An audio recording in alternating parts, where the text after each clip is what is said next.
Oh god, I don't believe this. I'm quite literally just about heading to bed now. At the time when you're watching this video, this is going to be a pre-recorded video. I'm going to be asleep, and when I wake up, I will be travelling down to Manchester United, going to Old Trafford for our first of two away matches this week. And the reason why I bring those away games up is because of the final game of the season as we take on Brentford. A hard away game to attend for any Newcastle United fan. You need a lot of loyalty points to go. And unfortunately, if you've seen any of this current ticket scandal on social media, if you had a lot of money, you could have actually bought them directly off a Newcastle United player.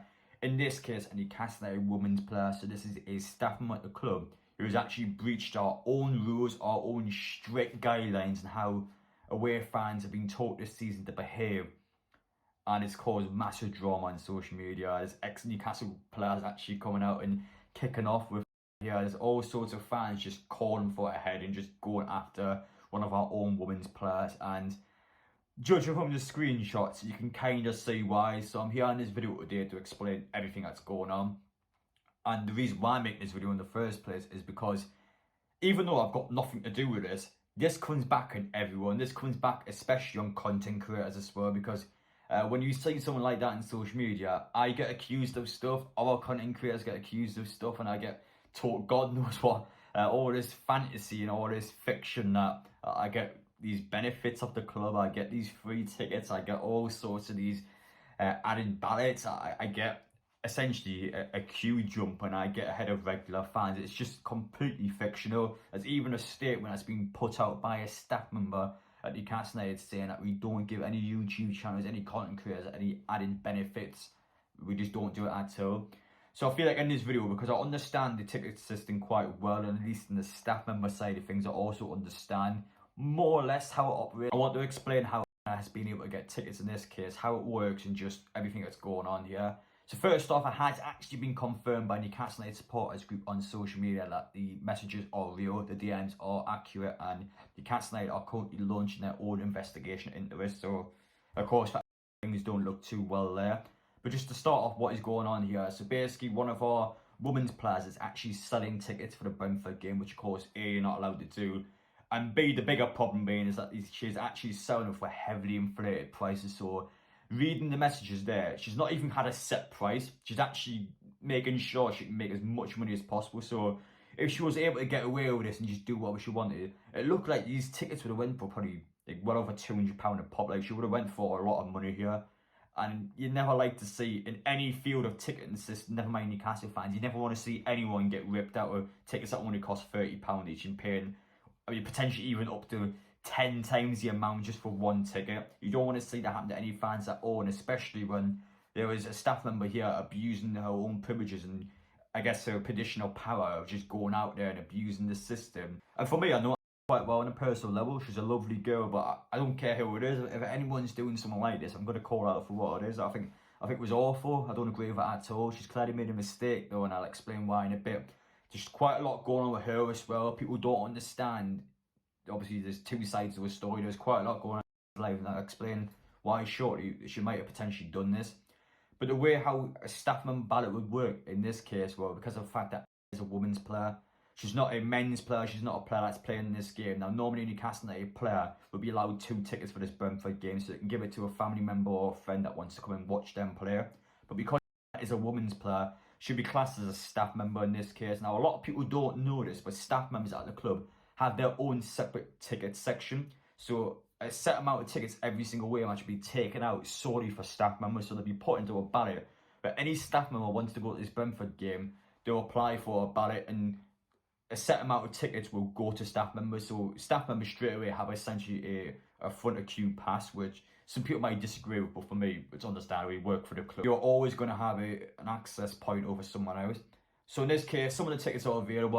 Has either won this ballot or she's got tickets somewhere else somehow, and she's either got them with no purpose of going to the game, or secondly, she wanted to go to the game but couldn't do it anymore, and now she's selling the tickets.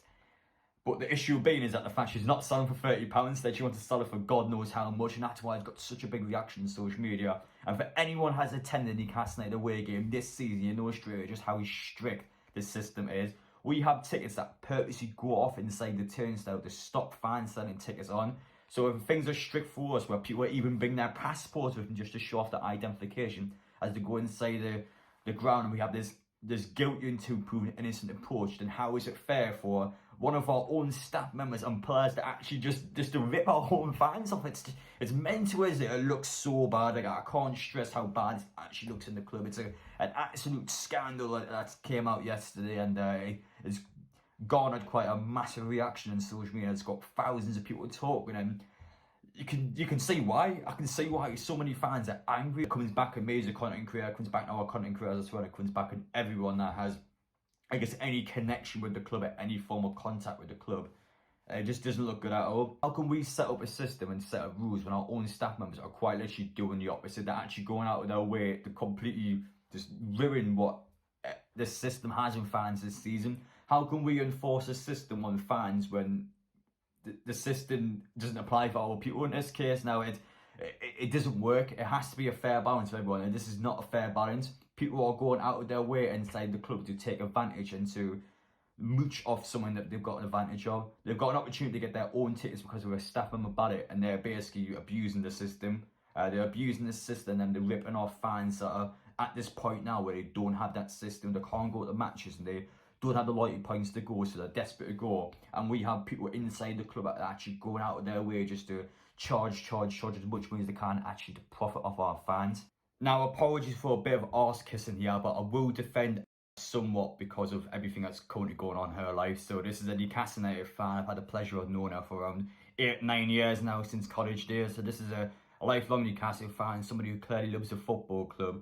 She's been playing for Newcastle United women's team for a few years now, and she's just recently, of course, with the team, went full time with the women, so this is now her job. The problem with her being is that she is getting no game time at all. We've signed a couple of fighters in now, she's starting to get further and further down the pecking order. And of course, we're at that point of the season now where I don't think it's a secret, because I think it's quite obvious, but she is going to be released by Newcastle United. So she's about to lose her job. She's about to lose everything she's had with the football club. So in her mind, there's quite a lot going on. And I will always say straight away for you guys watching, you don't know on a personal level. You don't watch that 24/7 day. You don't know what she's up to. You don't know what's going on in her head. And it could be a case now that she knows she's about to lose her job. All of a sudden, she's panicking somewhat, and she's trying to make as much money as possible by, unfortunately in this case, actually exploiting Newcastle's system. But she could be desperate for some money. She just started a new business off. Maybe she needs some money just to get something going. So in her point of view, flogging a couple of tickets on, which is going to get released anyway by a football club, so there's no consequences in her mind. Just doing that, making a little bit of money. Do I agree with her? Absolutely not. She should not be doing that at all. But in her point of view, we just don't know her on a personal level. So going out on social media, bashing her and almost bullying her by going out old posts and just commenting all of these ticket posts on things that aren't even relevant to the situation, it's just too much. She's getting dealt by the club. There's all sorts going on, and the club is going to deal with the situation. So all of these people now that are going to be sending their DMs and just basically harassing and spamming her, it's unnecessary. It's going to get dealt with. She shouldn't have done that. She's going to be punished for it. She's going to get in trouble for it. And honestly, just want to let you know her point of view. In her point of view, she's going to get released anyway by the football club. I can kind of understand why she's went, oh, you know what, screw it. I'm just gonna do what I want now. And that unfortunately shouldn't be the case, but it's happening now. All you can do is just make sure she's dealt with by the club. She'll get punished for it. Staff members going forward will be warned by this. Unfortunately, that's probably the bad thing about this actually, is that staff members who have used the ballot properly, staff members who have played the system fairly, will now potentially be punished and reprimanded because of what someone else has done. And that's where the balance comes into place. And I can understand why fans be so pissed off, because, well, obviously fans are getting taught now, you got to bring ID, you got to bring your passport, or God knows what form of identification to a game. You've got all these strict guidelines. We are not allowed at all to pass tickets on. And he's saying actual club staff member, a player of the club, just going out of the way and just selling tickets for as much money as you possibly can. But actually starting an artificial bidding war on her DMs, just trying to flog the prices up, and then just to make as much money as possible, actually profiting from Newcastle fans. It's an awful situation, and it's obviously a mistake that she's made. But it's a mistake, that's what I'm going to say. People make mistakes in life. Does that define and reflect who a person is? No. Everyone makes dumb moves, everyone makes mistakes, whether they'll look back in a couple of years' time and go, oh, why have I done that? She'll regret that. She'll wake up in the morning, it'll be a bit like Biafia, she'll regret it, she'll see all the comments online, and she'll be like, oh, it wasn't worth the hassle, I shouldn't have done it. And that's a life lesson, that's good. You want people like, in this case, actually to walk away from it and go, well, you know what, I've made a mistake, I shouldn't have done it. And that's the whole point of it, that's what we want to get out of this. So, in all honesty, just to finish things off there, it'll get dealt with. It will get dealt with, and Newcastle going forward will learn themselves, and they'll make sure that our staff members and our players of the football club don't abuse the privileges they have, they don't abuse the system that the clubs generate, and they'll be on it straight away. They'll be on it straight away. Newcastle are dead serious about this new ticket system. They do not F around at all. And when people, in this case, abuse the system, the club will be on it straight away. And this is a player that's already going out the door regardless. So, long term, it's not an issue. It's going to happen again. Won't get the tickets again because she won't be part of the staff ballot because she's not going to be a staff member anymore. She'll be leaving in the summer, and that's it. We can all move on, and then I can do whatever she needs to. But in all honesty, it's not a dig at her, it's a dig at the system. That's the whole point of this video. Everyone's whinging at the system. I don't think there's many people out there that are actually personally going after a player. It's just the actual system itself, which is drawn such a big reaction from former club players, from fans, and just from everyone a part of Newcastle United. It's the system that has got people winded up. But that's where I finish things off with, guys. Sorry for a bit of a rambly video there, but I always feel as a content creator, we get accused of some mental stuff. We get accused of so much, and there's so much that I had to take on board. And it's the same in Newcastle United, it's the same with any player, any staff member. When something like this happens, the finger gets pointed everywhere. That includes me, that includes all the content creators, includes everyone at the club that has any involvement. They'll all get the blame as well, which is the horrible thing about it. But I feel like we should clearly explain why this has happened, how the system's worked, and why it's went out of our way to do this, and just to come to hopefully a ground level and just to see where everyone's at. But yeah, apologies to this video, it seemed a bit unnecessary, it seemed a bit rambly, but I just wanted to explain what everything that's going on with the ticket system. So for you watching, for you who are potentially going out there and sending messages, or you who are actually just accusing something, that just to understand everything that's going on, understand what the problem is, why the problem's happening, just how we can, I guess, get better going forward. But yeah, I hope you enjoyed watching. Of course, Manchester United tonight, so enjoy the game. 1 point and we are guaranteed top 7, so take care. 2 more matches, let's go out there, let's push for it, let's make sure Newcastle finish out on top. Appreciate you guys watching. Let me know your thoughts down below, and we will see you all in the next one.